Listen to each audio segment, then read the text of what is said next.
ویسر لی امری واحلل عقدۃ من لسانی یفقہوا قولی ان اللہ وملائکتہ یصلون علی النبی یا ایہا الذین آمنوا صلوا علیہ وسلموا تسلیما۔ مل کے پڑھیے، الصلاۃ والسلام علیک یا رسول اللہ وعلی آلک واصحابک یا سیدی یا حبیب اللہ، صلاۃ والسلام علیک یا رحمۃ للعالمین وعلی آلک واصحابک یا سیدی یا خاتم النبیین۔ نہایت ہی معزز و محترم حاضرین و سامعین، اللہ کی رحمت سے کلام مقدس کو سمجھنے اور پڑھنے کا یہ مبارک وقت جو اللہ نے مجھے اور آپ کو آج ایک بار پھر دیا ہے، اس پہ اللہ کا شکر ہے کہ وہ اپنے کلام کے ساتھ قرآن کریم کی مقدس آیات کو ترتیب سے پڑھنے کا ہمیں سلیقہ دے رہا ہے، موقع دے رہا ہے۔ سورہ فرقان کی آخری آیات کی گفتگو جاری ہے اور رحمان کے بندوں کے اوصاف کی ترتیب کے ساتھ ہم یہ نشست کر رہے ہیں۔ اس سے پہلے جو گفتگو کی گئی ہے، جو ارشاد فرمایا اللہ نے کہ میرے جو بندے ہیں جنہیں میں اپنے بندے خود کہتا ہوں، وہ پھر بچھا رہے ہیں جا کے وہ پھر بچھا رہے ہیں، میرے وہ بندے جنہیں میں اپنے بندے کہتا ہوں، ان کی کچھ علامتیں ہیں، اور وہ علامات جو ہیں وہ ترتیب کے ساتھ قرآن نے ذکر کی ہیں۔ ارشاد فرمایا عباد الرحمن، رحمان کے بندے وہ ہیں الذین یمشون علی الارض ہونا، جو جب زمین پہ چلتے ہیں تو عاجزی سے چلتے ہیں۔ وَإِذَا خَاطَبَهُمُ الْجَاهِلُونَ قَالُوا السَّلَامَ، اور جب وہ جاہلوں سے بات کرتے ہیں تو ان سے بحث نہیں کرتے بلکہ سلام کہہ کے چلے جاتے ہیں۔ وَالَّذِينَ يَبِيتُونَ لِرَبِّهِمْ سُجَّدًا وَقِيَامًا، اور یہ میرے بندے وہ ہیں جو راتوں کو سجدے میں اور قیام میں گزارتے ہیں۔ تو اس حوالے سے ہماری گفتگو ہو چکی ہے، پچھلے 3 جمعے سے یہ گفتگو جاری ہے۔ آج انشاءاللہ العزیز جو سے اگلی بات، جو اگلی خوبی جو قرآن لکھتا ہے، والذین یقولون ربنا اصرف عنا عذاب جہنم ان عذابها کان غراما انها ساءت مستقرا ومقاما۔ یہ میرے بندے وہ ہیں کہ جب یہ دعا کرتے ہیں، بارگاہ الہی میں عرض کرتے ہیں، تو یہ کہتے ہیں کہ اے ہمارے رب، ہم سے جہنم کا عذاب دور کر دے۔ ان عذابها کان غراما، بے شک جہنم کا عذاب بڑا ہی خطرناک ہے۔ انہا ساءت مستقرا و مقاما، بے شک بہت ہی برا ٹھکانہ ہے، بہت ہی بری جگہ ہے۔ تو یہ اگلی خوبی بیان کی گئی کہ راتوں کا قیام بھی ہے، سجدے بھی ہیں، رکوع بھی ہیں، اور راتوں کی عبادتیں بھی ہیں، لیکن ان تمام خوبیوں کے باوجود نہ وہ تکبر کرتے ہیں، عاجزی سے چلتے ہیں، کسی سے بحث نہیں کرتے، اور جاہلوں سے بات کرتے ہیں تو بڑے سکون سے کرتے ہیں۔ تو یہ ساری خوبیاں ان میں موجود ہیں، راتوں کے سجدے بھی ہیں، قیام بھی ہیں، لیکن جب دعا کرتے ہیں تو دعا میں وہ اس قدر مجھ سے ڈر کے دعا کر رہے ہیں کہ مولا یہ سب کچھ یقیناً ہم کر رہے ہیں، لیکن ہمیں اپنی کسی عبادت پہ کوئی ناز نہیں ہے، اپنی کسی عبادت پہ ہمیں کوئی بہت بڑی جو ایک امید ہے وہ نہیں ہے، پتہ نہیں وہ قبول بھی ہو رہی ہیں یا نہیں ہو رہی، مولا تو بس ہم سے جہنم کا عذاب دور کر دے۔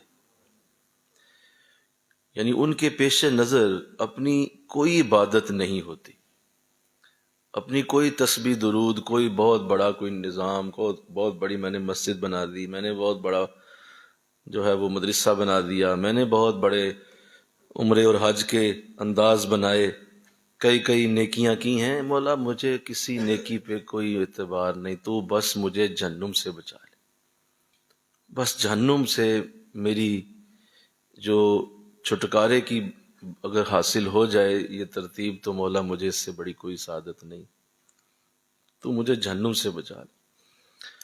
تو آپ اندازہ کیجئے یہ کتنی بڑی دعا ہے، یہ کتنا بڑا انداز ہے کہ انسان جو ہے وہ اس اصل حقیقت کو سمجھ جائے جو اللہ نے وہ جو سزا کے لیے جہنم پیدا کی ہے، انسان اس سے بچنے کی دعائیں کرے۔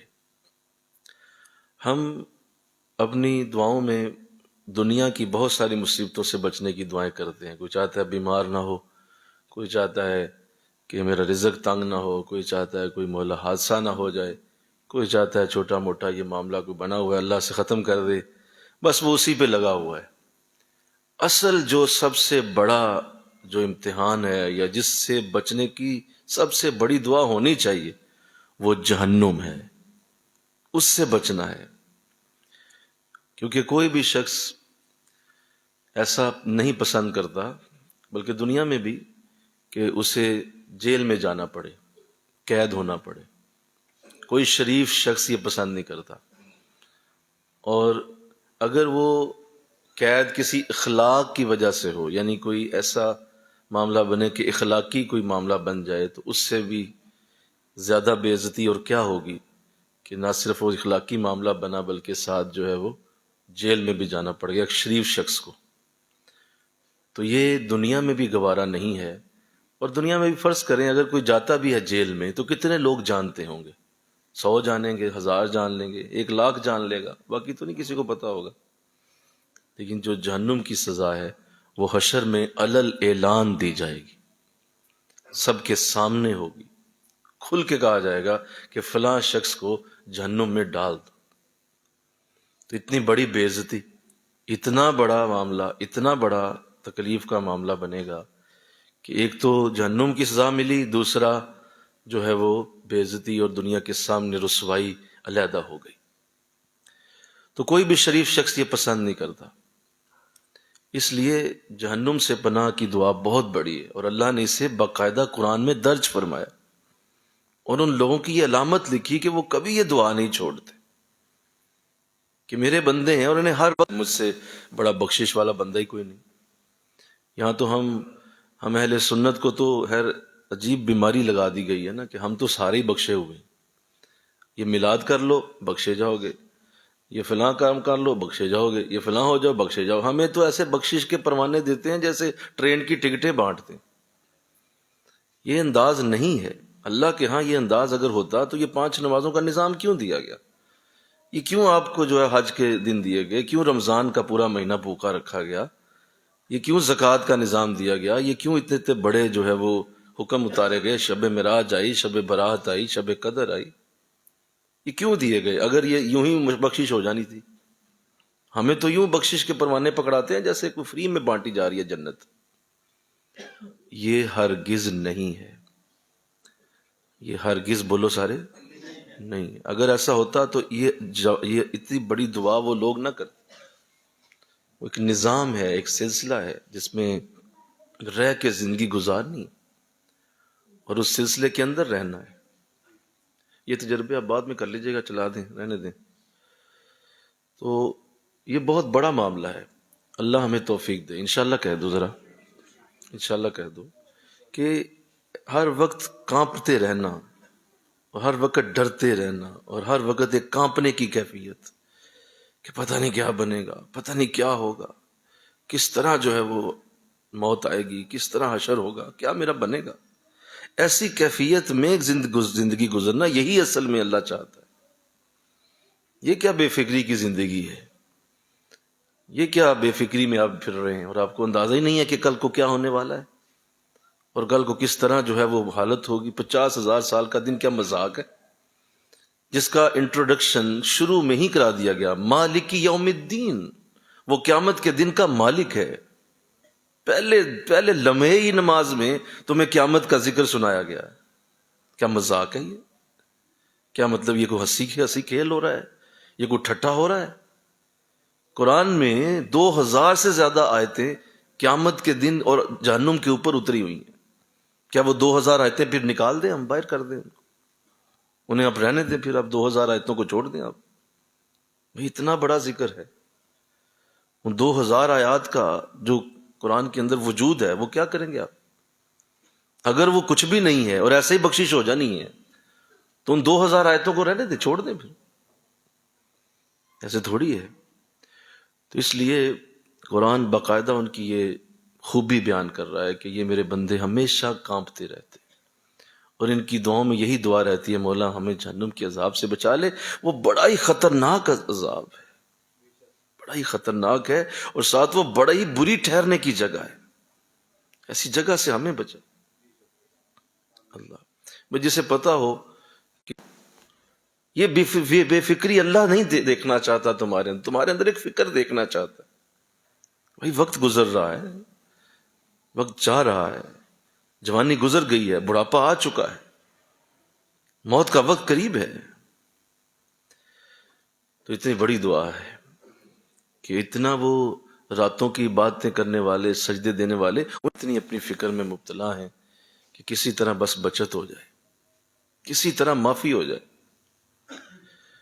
اور پچھلے دنوں ہمارے بزرگوں میں بات ہو رہی تھی تو وہ بھی یہی فرما رہے تھے کہ جس دن تمہاری دعاؤں میں ہر وقت دوزخ سے بچنے کی دعا شامل ہو گئی تو سمجھ لینا کہ تمہیں یوم آخرت نصیب ہوا، تمہیں آخرت کی فکر نصیب ہو گئی، تمہیں یہ فکر ہو گئی کہ مجھے اللہ بچا لے کسی طریقے سے. اگر دعاؤں میں جہنم سے پناہ کی دعا آ گئی، یہاں ہاتھ اٹھتے ہیں، روٹی پانی مانگتے ہیں اور منہ پہ پھیر لیتے ہیں.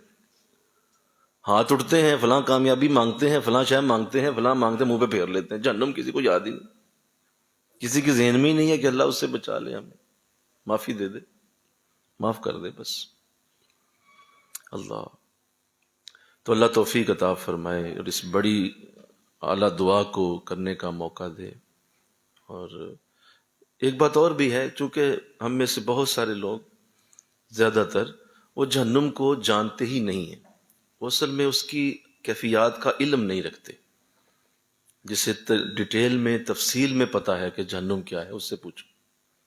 ہمیں اصل میں صرف اتنا پتا ہے کہ وہ سزا والی جگہ ہے، وہاں آگ جل رہی ہے اور وہاں جائے گا بندہ تو گرے گا، آگ میں سڑ جائے گا. بھئی یہ نہیں ہونا، ایسا نہیں ہونا. یہ تو ایک آپ نے اس کا ایک ذرہ بھی نہیں سنا. آپ جانے تو صحیح کہ وہ جگہ کتنی بڑی ہے. پوری ایک آیت اتاری گئی، انہا ساعت مستقرم و مقاما، وہ بے شک بہت برا. اللہ تو میں چند باتیں عرض کر دیتا ہوں تاکہ یاد دہانی رہے، باقی آپ خود مطالعہ کریں، پڑھیں جہنم کو، پتہ کریں، اس کا ذہن بنائیں، سوچیں کہ آج بیٹھ کے ذرا جہنم کو پڑھوں میں، کیا ہے جہنم، وہ آپ پہ ہے. آقا دو جہاں صلی اللہ علیہ وسلم نے ارشاد فرمایا، قیامت کے دن جہنم جب لائی جائے گی تو 70,000 فرشتے اس کی باگیں پکڑ کے لے کے آ رہے ہوں گے، اور وہ اتنی بڑی ہے کہ حضور اسلام نے ارشاد فرمایا میری امت میں سے ہر 1000 میں سے 999 بندے جہنم میں جائیں گے. اور آپ اندازہ کریں کتنی خلقت جہنم میں گرے گی، اور وہ اتنی بڑی ہے کہ پھر کہے گی حل من مزید، مولا اور بھیج، اور بھیج. اور وہ کہتی رہے گی اور بھیج، یہاں تک کہ اللہ اپنا قدم اس کے اوپر رکھ دے گا. آقا فرماتے ہیں اللہ کا قدم پاک اس کے اوپر جب آئے گا تو پھر وہ کہے گی نہیں نہیں اب میں بھر گئی ہوں، لیکن اس سے پہلے وہ کہتی رہے گی مجھے بھیج اور بھیج. حضور اسلام نے فرمایا جہنم کی آگ ایسی ہے کہ تمہاری زمین کی اور تمہاری دنیا کی آگ کا 70 گنا اگر بڑھا دیا جائے تو وہ جہنم کی آگ بنتی ہے. فرمایا حضور یہ تو دنیا کی آگ ہی جلانے کے لیے کافی ہے، یہی بہت بڑی ہے، جلا سکتی ہے. کہا نہیں، یہ تو اس کا 70واں حصہ ہے، وہ اس سے 70 گنا زیادہ گرم ہے، زیادہ تیز ہے. اور پھر فرمایا کہ وہ ایسی ہے جیسے تمہاری آگ ہے، ایسی نہیں ہے. تمہاری آگ تو روشنی پیدا کرتی ہے، جہاں اندھیرا ہو آگ جلا تو روشنی ہو جائے گی. فرمایا جہنم کی آگ روشنی نہیں ہے. پہلے جہنم کی آگ سرخ تھی، اسے 1000 سال تک جلایا گیا اور جلایا گیا. اندازہ کریں کیا، آگ کو جلایا گیا. جو خود جلتی ہے اسے اور جلایا گیا تو آقا فرماتے ہیں کہ وہ سفید ہو گئی، پھر اسے اور 1000 سال تک جلایا گیا تو وہ کالی سیاہ ہو گئی، اور آج جہنم کی آگ کالی سیاہ ہے۔ استغفر اللہ بولو سارے، ذرا سارے میری ان باتوں پہ نا استغفر اللہ خود ہی بولتے رہنا، مجھے بار بار کہنا نہ پڑے۔ آج جہنم کی آگ بولو کالی سیاہ ہے، اور وہ اندھیری ہے، یعنی وہاں آگ جل رہی ہے لیکن اندھیرا ہے، روشنی کوئی نہیں۔ یہاں آگ جلاؤ روشنی ہو جائے گی، بولو نا، وہاں اندھیرا ہے، اور وہ اتنی سخت ہے، اس قدر تیز ہے کہ اس کی اگر ہوا بھی کہیں کی ایک کھڑکی بھی کھول دی جائے دنیا کی طرف تو آقا فرماتے ہیں ساری دنیا کے درخت سڑ جائیں، درخت جل جائیں، اتنی تیزی اور سختی اور گرمی اس کی ہوا کے اندر، اور دنیا کے سمندر یوں ہوا میں اڑ جائیں بخارات بن کے۔ اور پھر فرمایا کہ جہنم میں جو لوگ ڈالے جائیں گے، ایک کافر جو ہے اس کو سزا جب دی جائے گی تو سزا کھا کھا کے اس کے جسم کی موٹائی احد پہاڑ جتنی ہو جائے گی، اور پہلے وہ روئیں گے، اتنا روئیں گے کہ ان کے آنسو ختم ہو جائیں گے، پھر آنسو کی جگہ پانی کی جگہ خون آنا شروع ہو جائے گا، اور اتنا روئیں گے کہ ان کی گالوں پہ گڑھے پڑ جائیں گے، اور وہ گڑھے جو ہیں وہ اتنے بڑے ہوں گے کہ ان میں کشتیاں چلائی جا سکتی، ایسی ایسی وہاں سزاؤں کے انداز ہوں۔ تو انسان تسلی سے نا کبھی بیٹھ کے اسے پڑھ کے دیکھے کہ کتنا برا وہ مقام ہے، اور فرمایا سب سے ہلکا عذاب جس کو جہنم میں دیا جائے گا اس کو آگ کے جوتے پہنائے جائیں گے، اور وہ آگ کے جوتے جب وہ پہنے گا تو اس کا دماغ اس طرح کھولے گا جس طرح ہانڈی کو گرم پانی میں رکھ کے تو اس کو چولہے پہ چڑھایا جاتا ہے اور وہ پانی کھولتا ہے، ایسے اس کا دماغ کھولے گا، اور وہ جہنم کا سب سے چھوٹا عذاب ہے۔ اللہ، تو اس قدر سختیاں کہ وہ تفصیل بہت لمبی ہے، تو جو لوگ جانتے ہیں ان چیزوں کو وہ پھر ہمیشہ اس سے بچنے کی دعائیں مانگتے ہیں۔ دیکھیے ہم اللہ کی رحمت کے امیدوار ضرور ہیں، لیکن وہ اپنے کرم سے اگر کرم فرمائے تو اس میں کوئی شک بھی نہیں ہے، تو بڑا رحمان بھی ہے، بڑا رحیم بھی ہے، اس میں کوئی شک نہیں ہے، لیکن اگر آپ صرف ایک ہی زاویے کو اٹھائیں گے تو آپ کی زندگی میں کبھی بھی توازن نہیں آئے گا۔ آپ اس ایک زاویے کو لے کے چلیں گے توازن میں نہیں رہ پائیں گے۔ دوسرا، ایک طرف دیکھیے انہوں نے کمال توازن قائم کیا، رحمان کے بندوں نے کمال توازن بنایا، ایک طرف سجدے اور رکوع ہیں راتوں کو، اور صبح اٹھ کے جہنم کی دعائیں، بچنے کی دعائیں ہیں، توازن قائم ہو گیا، بولیے نا۔ ایک طرف نیکیاں ہیں کہ حد سے زیادہ ہو رہی ہیں، اور دوسری طرف جہنم سے پناہ کی دعا ہے، توازن بن گیا۔ صرف نیکیاں کرتے جاؤ گے ادھر سے بے فکر ہو جاؤ گے، کہیں نہ کہیں کام خراب ہوگا، اور صرف جہنم کی بات کرتے جاؤ گے اللہ کی رحمت کی بات نہیں کرو گے تو بھی کام خراب ہو گیا۔ تو جہنم سے بچنا بھی ہے اور ساتھ اللہ کی بارگاہ میں سجدے بھی دینے ہیں، یہ دونوں کام۔ تو اللہ توفیق عطا فرمائے۔ آگے ارشاد فرمائے والذین اذا انفقوا لم یسرفوا ولم یقتروا وکان بین ذلک قواما۔ بڑی خوبصورت بات، بڑا ہی پیارا انداز۔ میرے رحمان کے بندے وہ ہیں کہ جب وہ خرچ کرتے ہیں تو فضول خرچی نہیں کرتے، مل کے کہیے سبحان اللہ۔ وَلَمْ يَقْتُرُوا، اور کنجوسی بھی نہیں کرتے۔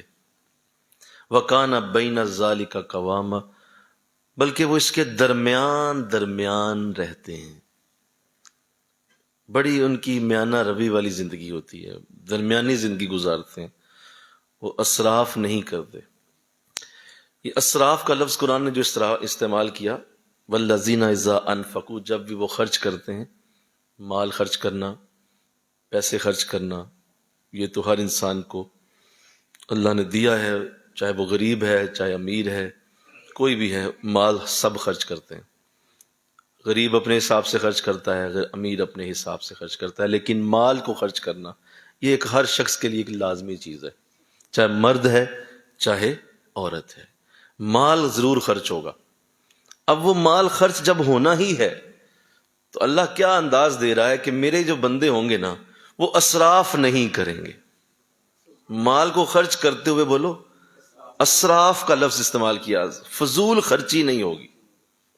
یہ ان کے اندر خوبی ہے کہ وہ اپنے مال کو کسی ایسی جگہ پہ خرچ نہیں کریں گے جو اللہ کی نافرمانی کا مقام ہوگا، اور ایسی جگہ جہاں گناہ ہو رہا ہوگا اور وہاں وہ مال خرچ کریں، سوال ہی پیدا نہیں ہوتا.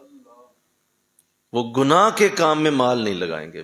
گناہ کے کام میں مال لگانے کو اسراف کہا جاتا ہے، کہ جہاں ضرورت ہی کوئی نہیں تھی اور اس جو ہے وہ کام کو کر دیا اور اس میں مال خرچ کیا.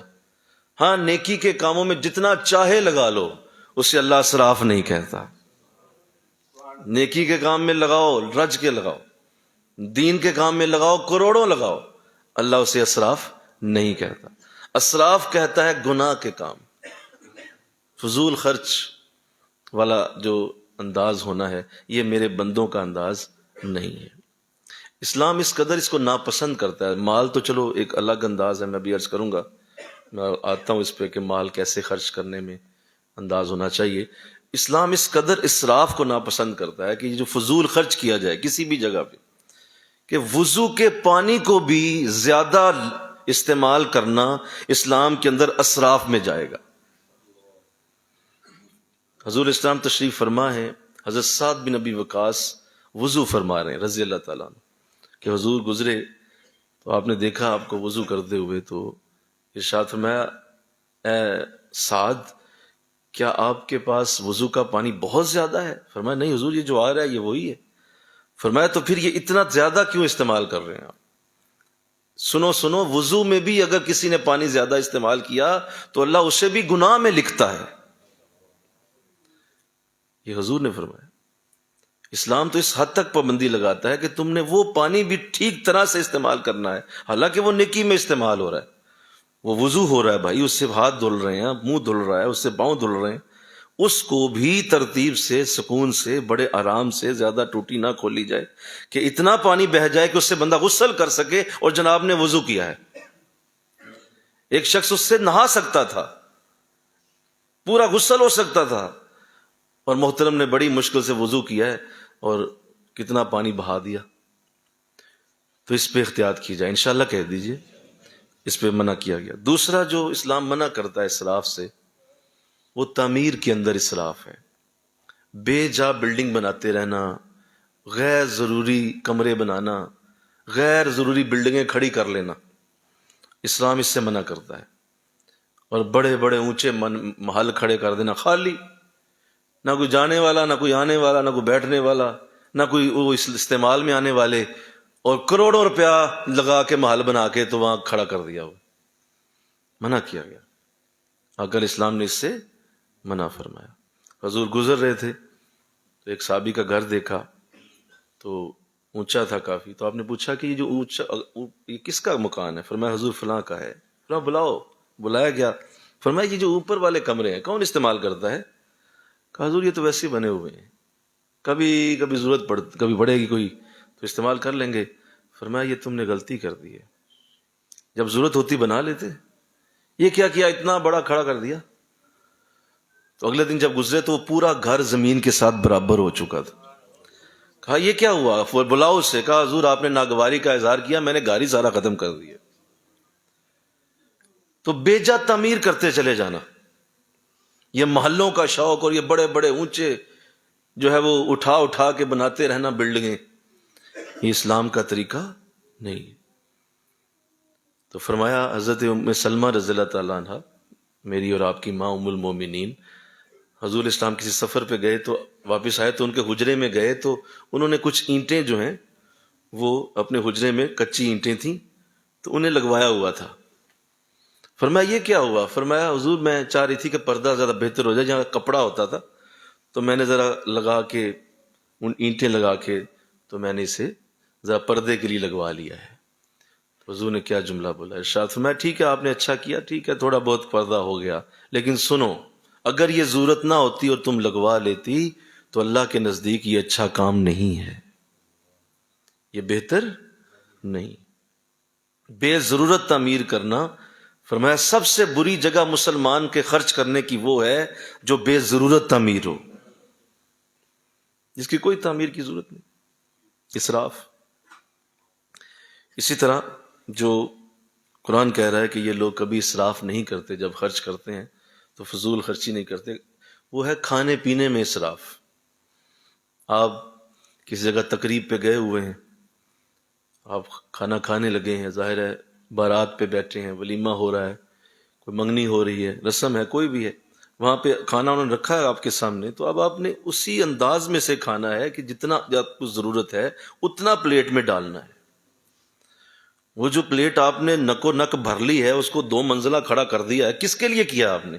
کیا آپ نے وہ سارا کھانا ہے؟ کیا آپ کے اندر ہے اتنی گنجائش؟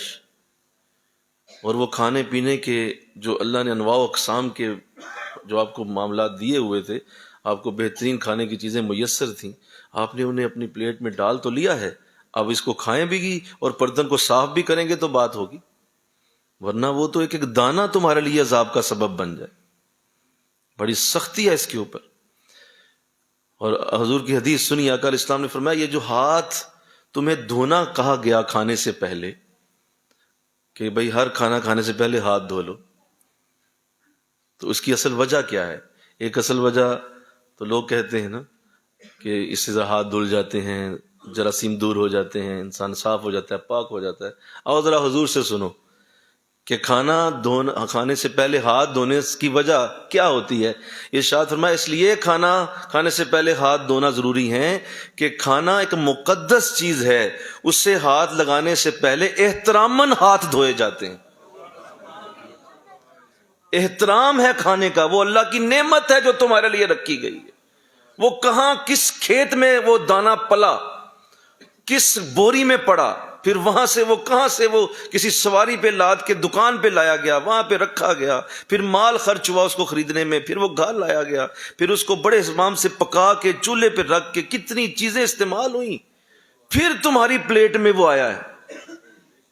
تمہیں پتہ ہے وہ چاول کا ایک دانہ کہاں سے چلا تمہارے لیے، اور تم نے اسے پلیٹ میں ڈال کے اس کو کتوں کی نظر کر دی، اس کو باہر کوڑے دان میں پھینکنا پڑ گیا، اس کو باہر جو ہے وہ کسی ایسی جگہ پھینکنا پڑ گیا جہاں انسان بھی نہیں جاتا، گندگی کے اوپر۔ وہ جو ایک چاول کا دانہ تھا اس کی پوچھ کس نے دینی ہے جو تو نے کیوں ضائع کیا اسے؟ جب پتا تھا تو نے نہیں کھانا تھا، کیوں ڈالا پلیٹ میں؟ یہ ہے کھانے پینے میں اسراف۔ اور آپ دیکھیں کس بے دردی سے ہماری قوم ایسا کر رہی ہوتی، کس طرح بے دردی سے لوگ اسے ضائع کرتے، کہتے کیڑا ساڈا مال ہے، سٹو جتھے مرضی، کون سا میں نے خرچ کیے ہوئے؟ اور بھائی جس بیچارے نے کتنا خرچ کر کے تمہارے لیے بنوایا، اتنا ڈال جتنا تو کھا سکتا ہے۔ اس قدر یہ جو ہے وہ بری عادت ہے، اس قدر بری عادت ہے، محسوس ہی نہیں ہوتا کہ یہ کوئی انسان کھا رہے ہیں یا جانور کھا رہے ہیں۔ بھئی آپ انسان ہیں، آپ کو پتہ ہے پلیٹ کتنی ہے، اتنا ڈالیں آپ، ہاں اتنا ڈال لیں، آپ نے کھا لیا ہے تو دوبارہ ڈال لیں، جا کے تھوڑا سا اور ڈال لیں، نہیں پتہ نہیں بعد میں ملے نہ ملے، بھر لو اتنا، اور بعد میں وہیں چھوڑ کے چلے جاتے ہیں۔ یقین کریں اللہ کتنا ناراض ہوتا ہوگا۔ اس لیے سختی کی گئی کہ کسی صورت بھی ایسا نہ کیا جائے۔ اور آقا علیہ السلام نے فرمایا جو برتن صاف کر دیا جاتا ہے وہ برتن اپنے کھانے والے کے لیے دعا کرتا ہے، اللہ بے جان ہے بولو، لیکن حضور فرما رہے ہیں تمہیں دعا دیتا ہے، اللہ تیرا بھلا کرے، تم انہوں صاف کر دیتے، لبیڑ کے رکھ دیتے ہیں سارے۔ اب اس کو الٹا کر دو نا کہ جو نہیں ایسا کرتا وہی برتن اسے بد دعا دیتا ہے، اور ظالمہ اگر نہیں تھا کھانا تو اتنا بھرا کیوں ہے، مجھے اتنا گندا کیوں کر دیا ہے؟ تو یہ کھانے کے آداب پہ ہی مجھے کوئی اجازت دے دے، میں 2 گھنٹے بات کروں صرف کھانے کے آداب پہ، کہ لوگ کس طرح کھاتے ہیں اور ان کو کس طرح کھانا چاہیے۔ اس پہ اللہ عقل عطا کر دے، ذرا آمین تو کہہ دو۔ آقا علیہ السلام نے ارشاد فرمایا جو دنیا میں پیٹ بھر کر کھائے گا قیامت کے دن بھوکا ہوگا۔ بہت پیٹ بھر کے کھاتے رہنا یہ انداز بزرگوں کے نہیں ہے، اور 3 وقت کا کھانا یہ تو کہیں بھی نہیں لکھا ہوا، یہ بھی تمہاری غلط فہمی ہے جو تمہیں یہ کسی نے کہہ دیا کہ 3 وقت کھانا چاہیے، یہ بھی کوئی کہانی نہیں، کسی جگہ نہیں ایسی بات لکھی ہوئی۔ او ہو دوپہر کا کھانا نہیں کھایا، او ہو رات کا چھوٹ گیا، او ہو صبح نہیں کھایا، یہ کیا بات ہوئی؟ نہیں بھائی، ایسی کوئی قرآن حدیث کا یہ کوئی حکم نہیں 3 وقت کا کھانا۔ تسلی رکھو۔ اور حضور اسلام صحابہ کے پاس آئے، سنو یہ حضور کی بات، تو صحابہ کے چہروں پہ بھوک کے آثار تھے، بھوک کے آثار۔ حضور نے پوچھا کیا معاملہ ہے؟ فرمایا حضور حالت ایسی ہے، واقعی آپ صحیح سمجھے ہیں، بھوک کے انداز ہیں۔ تو ارشاد فرمایا کہ صحابہ ایک وقت آئے گا کہ تمہیں صبح بھی کھانا ملے گا، شام بھی ملے گا، دوپہر بھی ملے گا۔ تو فرمایا حضور کیا اس وقت اتنا بتا دیں، کیا ہماری عبادت کے انداز بھی ایسے ہی رہیں گے؟ فرمایا نہیں، عبادت کے انداز پھر ایسے نہیں رہ جائیں گے۔ بولو 3 وقت روٹی کھادی ہوئے تو کیڑی عبادت؟ کہا عبادت کے انداز پھر ایسے نہیں رہیں گے۔ اور یاد رکھو کہ یہ جو اس وقت تمہاری حالت ہے یہ اس حالت سے زیادہ بہتر ہے۔ اس وقت تم عبادت میں مصروف ہو، اس وقت سجود رکوع میں لگے ہوئے ہو، یہ زیادہ اچھا ہے۔ اللہ تو اللہ اس سے توفیق عطا فرمائے۔ بلکہ ایک اور بات سن لیں، اللہ اور کھانے میں احتیاط کی توفیق دے۔ اس قدر کھانے کو احتراماً عزت دی گئی ہے۔ ایک تو یہ کہ فرمایا گیا کہ کھانے سے پہلے ہاتھ دھو لو، پھر فرمایا گیا اپنی ضرورت کے مطابق ڈالو، پھر فرمایا گیا سامنے سے کھاؤ، دائیں بائیں پیچھے سے نہ کھاؤ، کسی اور کی پلیٹ سے نہ نکالو، پھر فرمایا گیا کہ جب کھا لو تو انگلیاں بھی چاٹ لو، یعنی یہ ضائع نہ ہو کسی جگہ، بولو ضائع نہ ہو جائے، انگلی سے لگا ہوا ہے تھوڑا بہت ذرہ، اس سے بھی منہ میں ڈالو، چاٹو اسے، تاکہ یہ کھانے کی نعمت کا حق ادا ہو۔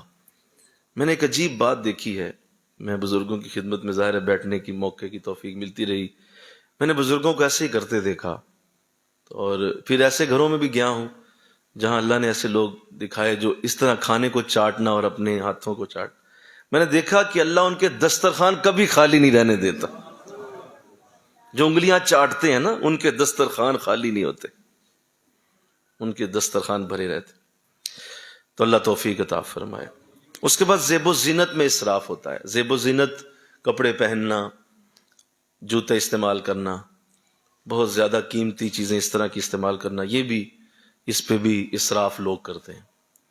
اور جو ہے وہ جان بوجھ کے ایسے کپڑے سلوا لیے جو ایک ہی تقریب میں پہننے تھے، اس کے بعد ضرورت ہی کوئی نہیں تھی، تو بھائی اتنا آپ نے خرچہ کیوں کر دیا، اور اس کے اتنا بڑا کیوں کر دیا، اور اس کے بڑے جو ہے وہ مال خرچ کر کے تو اس کے بعد دوبارہ استعمال ہی نہیں کیا۔ تو یہ زیب و زینت میں بھی اسراف منع ہے۔ ایک مڈل لائف گزارنے کی تلقین کی گئی ہے، نارمل رہو، نارمل سے کپڑے استعمال کرو۔ بہت قیمتی پہنو گے تو عجیب لگو گے، بہت برے پہنو گے وہ بھی منع ہے، بولو نا بھائی۔ نارمل درمیانی کپڑے استعمال کرو جس میں بہت زیادہ زیب و زینت نہ ہو، اور اس لیے چمکیلا ریشمی کپڑا پہننے سے مرد کو منع کر دیا۔ ریشم منع ہو گئے، کیوں؟ کیونکہ اس میں بھڑکیلا پن ہے، اس میں زینت کا زیادہ اظہار ہو جاتا ہے، لہذا مرد کو منع کر دیا گیا کہ وہ ریشم نہیں پہن سکتا۔ اور جب دنیا میں وہ ایسا استعمال نہیں کرے گا تو صحابہ نے پوچھا حضور تو پھر مرد کیسے؟ کہا ہاں جنت میں ریشم استعمال کرے گا، وہاں ریشم استعمال کرے گا، لیکن دنیا میں منع ہے۔ اس لیے مرد کو سونے کی چیز پہننے سے منع کر دیا کہ وہ سونے کی چیز پہنے گا، زیور پہنے گا، کوئی ایسی انگوٹھی پہنے گا، کوئی گلے میں ہار ڈال دے گا تو وہ زینت زیادہ ہو جائے گی، اور اللہ زیادتی کو ناپسند کر رہا ہے کہ زیادہ نہ ہو جائے، اس لیے منع کر دیا۔ سونا ویسے ہی حرام کر دیا مرد پہ، کہا یہ نہیں کرنا۔ ہاں اس طرح کا انداز بنانا کہ بالکل ہی چھوڑ دی ہر چیز، یہ بھی منع ہے۔ جیسے حضور کی صحابی کو دیکھا کہ وہ مسجد میں آئے ہوئے نماز پڑھ رہے ہیں تو ان کے بال مبارک جو ہے وہ اس طرح سے تھے جیسے بکھرے ہوئے ہیں، اور کپڑے بھی کوئی مناسب اس طرح سے نہ تھے۔ تو حضور نے روک کے پوچھا، فرمایا صحابی کیا تجھے اللہ نے گھر کے اندر سہولتیں، کھانا پینا اور کپڑا اور یہ سب کچھ نہیں دیا کیا؟ فرمایا حضور اللہ کا کرم ہے، ہر شے موجود ہے گھر میں۔ فرمایا تو پھر یہ اپنی حالت کیا بنائی ہے، اپنی بالوں کی حالت کیوں بنائی ہے، ایسی کپڑے کیوں ایسے پہنے؟ اس طرح کے کپڑے پہننا نہ منع ہے۔ سنو اللہ جمیل ہے اور خوبصورتی کو پسند کرتا ہے، لہذا اچھے انداز بناؤ، لیکن یہ نہیں کرنا کہ اس کو اتنا بڑکیلا بنا دیا کہ وہ زینت زیادہ ہو گئی۔ اللہ اس سے بھی ہمیں محفوظ فرمائے۔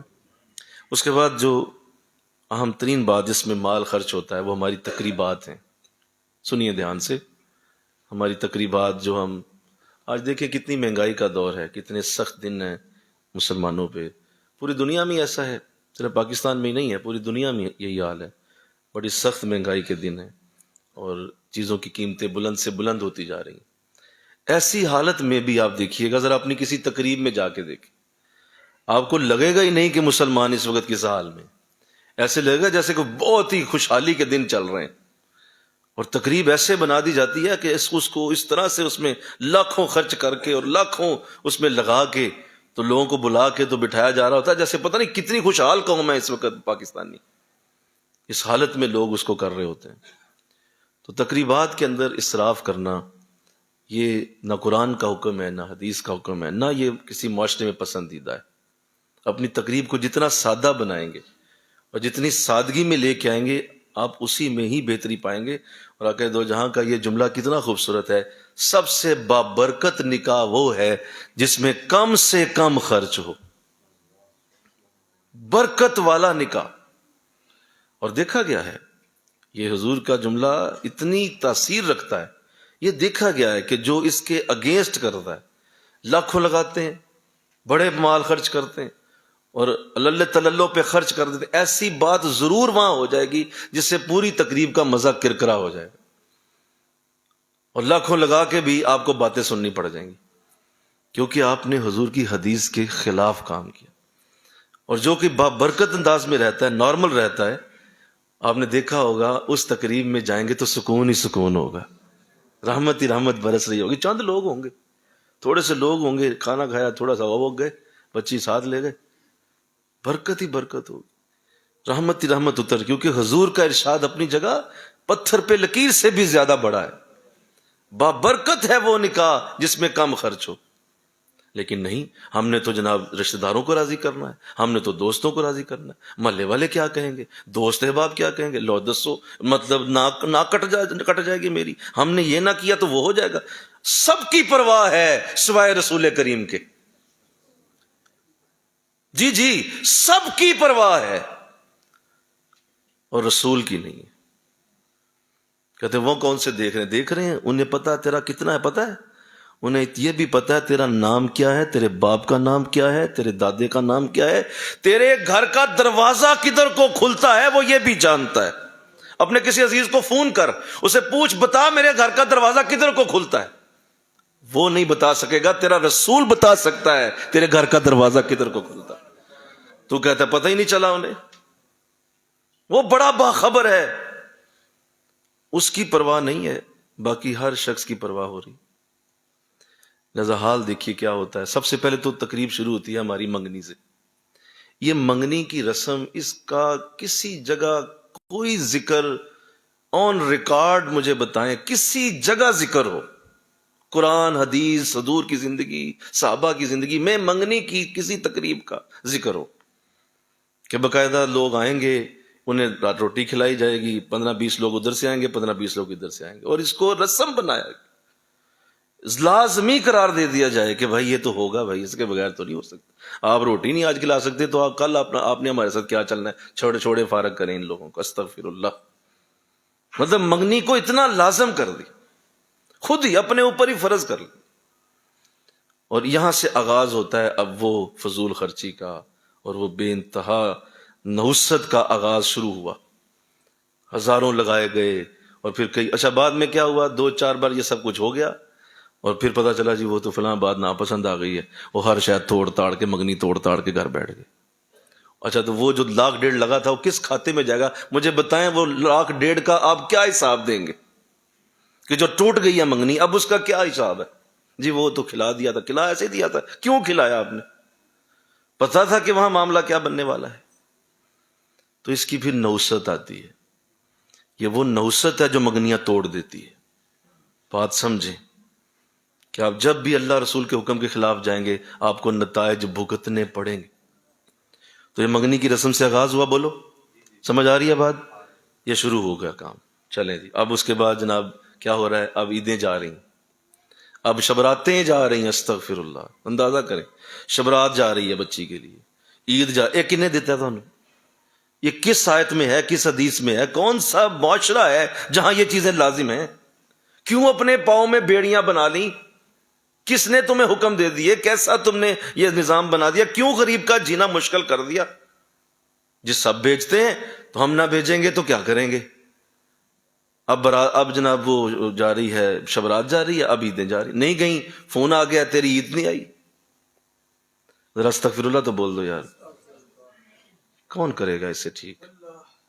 کون کرے گا؟ کس نے؟ کیا حضور نے دیا؟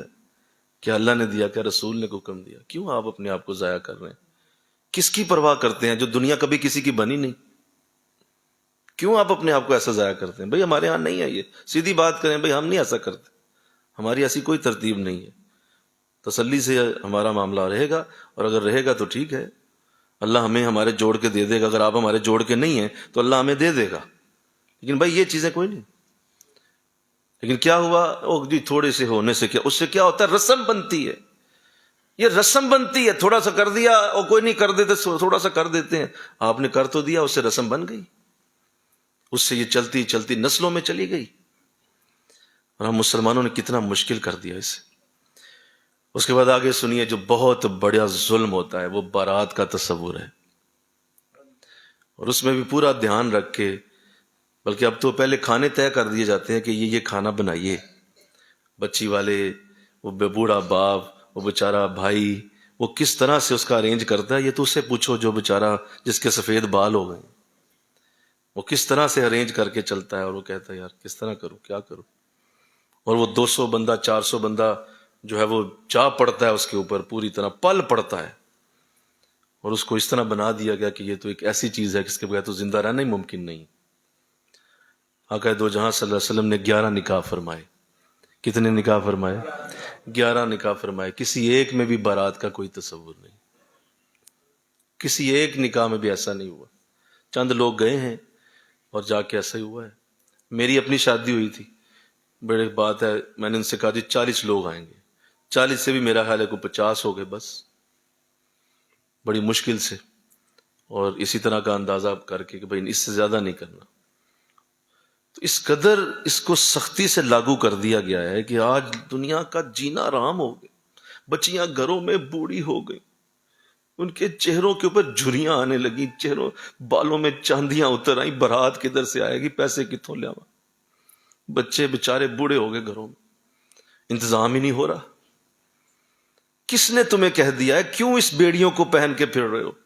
اللہ کہہ رہا ہے میرے بندوں کی علامت یہ ہے، میرے بندے وہ کسی سے نہیں ڈرتے، وہ کہتے ہیں جو کم ہوگا بس وہی کریں گے، لم یسرفو، ہم کبھی بھی اسراف نہیں کریں گے، فضول خرچی نہیں کریں گے ہم۔ دنیا ناراض ہوتی ہے، ہو جائے، میرا رب کی بات پوری ہونی چاہیے۔ اللہ کہہ رہا ہے جب میری بات پوری کرتے ہیں تو یہی تو میرے بندے ہیں، یہ ہے میرے بندے جو میری بات پوری کرتے ہیں۔ کہ میں کہہ رہا ہوں کہ مجھے پسند نہیں یہ چیز، تو اللہ کی پسند کو مد نظر رکھتے ہوئے لم یسرفو، وہ اسراف نہیں کرتے۔ کہتے ہیں دیکھی جائے گی، جرا نہیں آندہ رشتہ دار نہ آئے، اجدہ آندہ نہ آندہ کل بھی نہ آئے، کبھی نہ آئے، میرا رب راضی ہونا چاہیے، میرا رسول راضی ہونا چاہیے۔ یار کس طرح زندگی گزار رہے ہو؟ تو وہ بارات کا تصور کتنا بڑا ہے کہ اس میں کس قدر جو ہے وہ ظلم عظیم ہوتا ہے۔ اور پھر جاتے ہوئے کہا جاتے ہیں جی کھانے میں نمک کم تھا،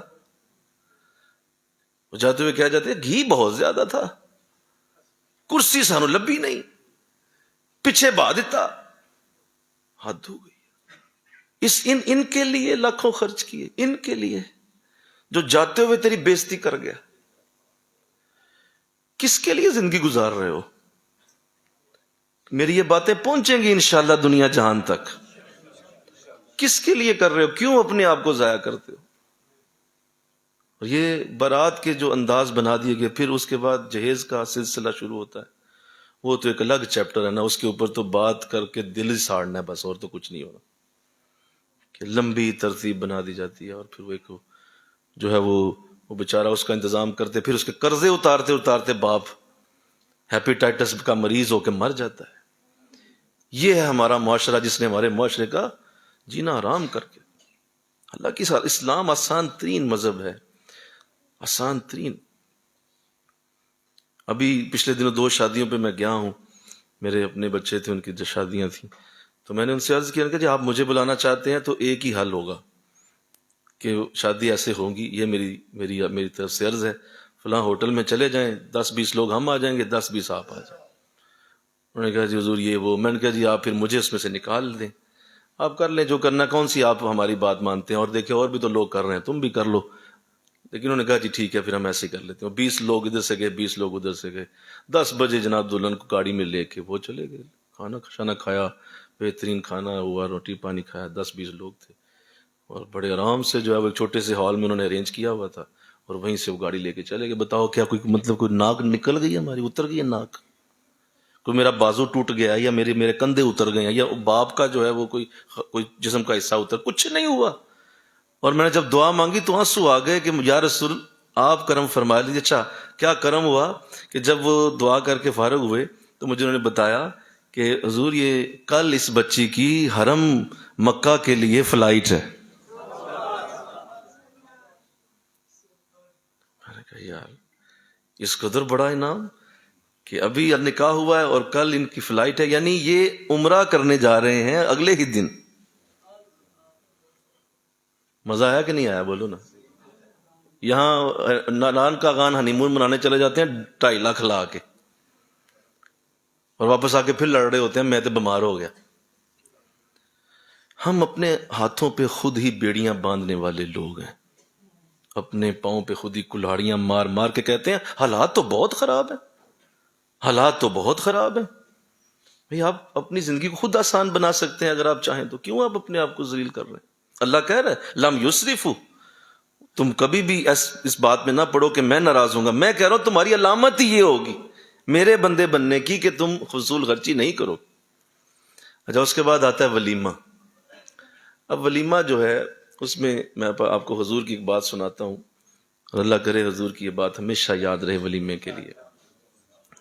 آقا اسلام نے ارشاد فرمایا کہ تم پہ ولیمہ لازم ہے، یعنی مرد کے لیے ولیمہ لازم ہے، لیکن فرمایا اپنی کشائش کے مطابق، جو تمہاری کشائش ہے، جتنی اللہ نے تمہیں توفیق دی ہے اتنا ولیمہ تم پہ لازم۔ اب حضور اسلام کی 11 شادیاں ہیں اور ظاہر ہے آپ نے 11 ولیمے فرمائے۔ اچھا ایک ولیمہ حضور کا ایسا ہوا کہ اس میں آقا اسلام نے چند صحابہ کو بلایا اور صبح کا ناشتہ کرا کے واپس بھیج دیا۔ نہیں چھوٹی سبحان اللہ تو آپ کو سمجھ ہی نہیں آئی۔ ناشتہ کرایا گیا اور بولو فی امان اللہ، السلام علیکم، جائیے۔ ناشتہ ولیمے کے طور پہ کرایا گیا۔ اچھا اب ایک اور بات سنیں، حضور اسلام کا ایک ولیمہ ایسا بھی ہوا ہے کہ اس میں آپ نے صحابہ سے فرمایا بھائی اس کھانا اپنے اپنے گھر سے ساتھ لے کے آؤ۔ نہیں ذرا بولو نا یار، سارے بولو نا، اپنے اپنے گھر سے ساتھ لے کے، اور سارے صحابہ ساتھ اپنا اپنا توشہ دان، وہ جو کھانے کا ڈبہ ہے وہ ساتھ لے کے آئے، سارے کھانے کٹھے رکھے گئے، انہیں کھولا گیا اور سب نے کٹھے کھایا۔ ادھر حال دیکھیں کیا ہوتا ہے۔ اس قوم کا کوئی حل نہیں ہے، اس قوم کا کوئی حل نہیں، جس کے پاس اتنی خوبصورت مثالیں موجود ہوں۔ تمہارے پاس حضور کی زندگی کی مثال سامنے پڑی ہے، کوئی تم سے بک بک کرے کھول کے دکھا دو، یہ دیکھو میرے نبی نے کیا ہوا ہے، جا جو مرضی کر لے، اے میرے نبی نے کیا میں بھی انجی کرنا۔ لاؤ نا ایسی ہمت، لاؤ ایسی ہمت، کیوں اپنے آپ کو ضائع کرتے ہو؟ وہی مال اپنے گھر پہ خرچ کرو، مل کہو نا سبحان اللہ، اپنے بچوں پہ خرچ کرو، اپنے گھر کی ضروریات پہ خرچ کر لو، کوئی عمرہ حج کر آؤ، کوئی جا کے حضور کا دربار دیکھ آؤ، کوئی حضور کے در پہ حاضری دے آؤ، اللہ رسول کے گھر کو جا کے دیکھ کے آ جاؤ، جا کے طواف کر آؤ، وہی پیسے بچ گئے بولو نا بھائی، اور جا کے وہ ان کاموں میں خرچ کرو اور پھر اس کی برکت دیکھو۔ تو یہ 2 ولیمے حضور کے ابھی میں نے عرض کیے، باقی میں بتاؤں تو مشکل ہو جائے کیونکہ وقت کم ہے۔ اس طرح حضور نے اپنی زندگی کے انداز رکھے، تو اللہ توفیق دے دے انشاءاللہ کہہ دیجیے۔ اسی طرح آگے اور بھی بہت ساری چیزیں کہ باقاعدہ جو ہے وہ شادی کارڈ چھاپے جاتے ہیں اور اس پہ لاکھوں لگائے جاتے ہیں، اس کی بھی کوئی ضرورت نہیں ہے، نارمل سا انداز بنائیں، عام سا کارڈ چھپوا لیں دے دیں، جتنی سادگی، جہاں جہاں سادگی لا سکتے ہیں لائیں، اور اس سادگی کے اندر لا کے اپنے اندر وہ انداز پیدا کریں جو بزرگوں کے انداز۔ دیکھو نا، بھیڑ چال تو سبھی کرتے ہیں، بولو نا یار، بھیڑ چال تو سبھی کرتے ہیں، ذرا الگ بن کے دکھاؤ لوگوں سے۔ مزہ تو تب ہے نا، لوگ کہتے ہیں کہ جی ہم لوگوں میں ہی شامل ہو جائیں، بھئی الگ ہو جاؤ، ذرا پتہ چلے، کوئی ذکر کرے وہاں ایسا بھی نکاح ہوا ہے تو پھر تو نکاح ہوا نا، اور اگر اسی طرح ہو گیا کسی نے ذکر ہی نہ کیا تو کیا ہوا؟ علیحدہ کرو، لوگ پتہ چلے کہ فلاں جگہ ایسا بھی ہوا۔ اور جب کبھی ایسا کوئی سنتا ہے نا تو میں نے دیکھا ہے غریبوں کے چہرے پہ ٹھنڈک کے آثار پیدا ہوتے ہیں کہ یار ایسی مثال سنی ہے، چلو کل میں بھی اپنی تھی دین جی کراں، اللہ کرے مینوں ہی کوئی نہیں دی لب جان، یعنی اس کے چہرے پہ ٹھنڈک آئے گی اس طرح کی چیز دیکھ کے۔ اور تیری لاکھوں کی جب وہ برات جاتا دیکھے گا نا غریب، تو دیکھ اس کے دل پہ کس طرح وہ کٹتا ہے دل اس کا۔ جب وہ لاکھوں کا ایسے دیکھتا ہو تو کہتا ہے میں اپنی تینوں کیویں بھیجوں؟ میری بچی یہ سوچے گی دیکھ کے کہ اس کو دیا اتنا تو میرے پاس کچھ بھی نہیں، تو میری بچی کیا سوچے گی؟ تو کبھی بیٹیاں بیٹھی ہوں گی نا، ابھی بیٹیاں بیٹھیں گی، میں نے بتاؤں گا کہ تم نے ایسا نہیں دیکھنا، تم نے فاطمہ کو جاتے ہوئے دیکھنا رضی اللہ تعالی عنہا، تم نے سیدہ فاطمہ کو ذہن میں رکھ کے چلنا کہ وہ کیسے گئی تھی اپنے، جو اس کائنات کی سب سے اعلیٰ خاتون، بلکہ کائنات کی کیا، تمام کائنات کی سب سے عزتوں والی عورت، جسے حضور نے فرمایا کہ یہ تو سیدات النساء العالمین، سارے عالمین کی سیدہ، وہ کیسے گھر سے گئی تھی؟ بیٹا تم انہیں نظر میں رکھنا، چھوڑو دفع کرو ان، تو دیکھو زندگیاں کیسے آسان ہوتی ہیں۔ ہاں ضرورت کی چیزیں دو، جو ضرورت کی چند چیزیں ضرور دے دو، کمرے کی چیزیں دے دو، چند چیزیں ضرورت کی ہیں دو، کوئی حرج نہیں ہے، حضور نے بھی دی تھی، بولیے آپ نے بھی دی تھی، چکی دی تھی آپ نے، مسلح دیا تھا آپ نے، گھر کے برتن دیے تھے، وہ آپ ضرورت کی چیزیں دیں، لیکن یہ باقی چیزوں کا جو تصور بنا لیا اس سے کام خراب ہو، بڑے بڑے معاملات میں بگڑاؤ آیا۔ تو آئیے قرآن کہہ رہا ہے والذین اذا انفقوا لم یسرفوا، یہ وہ لوگ ہیں جو کبھی فضول خرچی نہیں کرتے۔ آگے ہے ولم یقتروا، کنجوسی بھی نہیں کرتے، اس میں بات ابھی نہیں کر پاؤں گا۔ وکان بین ذالک قواما، اور یہ وہ لوگ ہیں جو درمیان زندگی گزار رہے ہوتے، اس پہ میں بات اگلے جمعے کروں گا انشاءاللہ، اللہ توفیق عطا فرمائے۔ وما علینا الا البلاغ، سنتے ہیں